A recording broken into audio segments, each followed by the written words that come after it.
Because of how I think, when I was in football, there was this guy who thought I was just really upset at him all the time, just because of how complex I would always be. And she's like, I thought you never liked me. I'm like, no, I like you. You're one of the guys I look up to.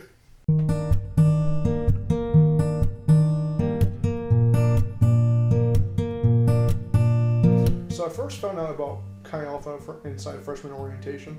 They gave us this card that had all this religious groups on it, and I knew I wanted to be in a religious group because I wanted to continue my faith.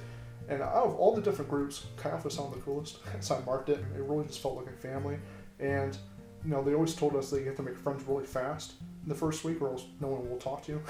So I was really nervous, but at Chi Alpha, I got friends really quickly. I actually didn't know if I wanted to become a core group leader at first. I literally talked to my mom, and I'm like, I probably would be good at it, but don't know if it's really what I'm supposed to do. She's like, yeah, you have a lot to do next year. You probably shouldn't do it. And then called her the next week. I'm like, yeah, so I signed up. What?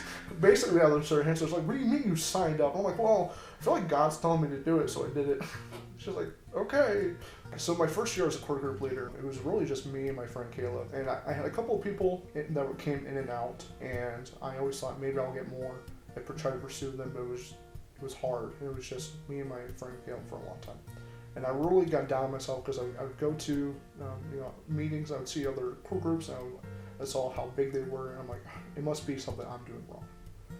I felt like it was something that I must be doing wrong. The recipe must not be right. I must have put too much sugar in or salt. What I began to realize is that it wasn't wrong. God gave me someone to preach to dedicate my time to and pour into. So I realized that whatever I was given, no matter what the task was that God wanted me to do, that's what I was going to do. So I kept going. I went into my junior year, and I started off small, and then I grew into a core group of 8 people. Had some girls inside there, and that was interesting. Then I went downsized again to this year, back to 1. But no matter the trials and no matter what happened, I just kept going. So one event that I did in college that many people might not know about is that I took on a project called Unite. And the goal of that was to bring all the different ministries inside Ball State's campus together for a night of worship. It was a pretty daunting thing to do, because about the biggest thing we've ever done, or I've ever been a part of, was like a worship night or encounter. And I talked to a few people about it, and they're like, oh, that's never been done before. A bunch of people have tried and just failed. And I'm like, yeah, valid point. Maybe I shouldn't try. I talked to a friend, Michaela League, at a different ministry, and she was all for it. So we're like, okay, let's go ahead, let's try it. However the Lord leads us in prayer, we'll try to go through and do those things. So we talked to people inside different ministries and created Unite. And we got some funding and fundraising, and it was really good. We got everything together. We're starting getting a worship team, and right before we were about to have the event, COVID canceled everything in March. It kind of looked like it was a failure, we weren't going to be able to have our event, but God said the unity that we were trying to create, it was done through the project. So you might be asking what's coming next, and after graduation, I'm probably going to be returning back home with my parents. I'll probably be working at my summer job that I've been working for the past couple of years. And I'll be job searching for a career job. But the biggest thing I'll be doing is I'll be working with this new nonprofit. I got to start it in December. And I'll be working as a meteorologist. And it's called Chaser Weather Rapid Response Team.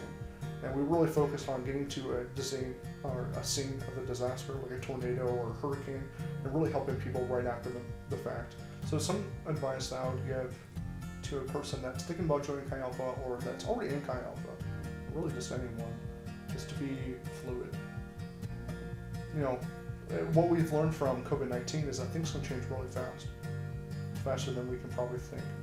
But not to be fluid in a reactionary way, but to be fluid in the different seasons in our life. God will put people in our lives that we've never thought we could ever have.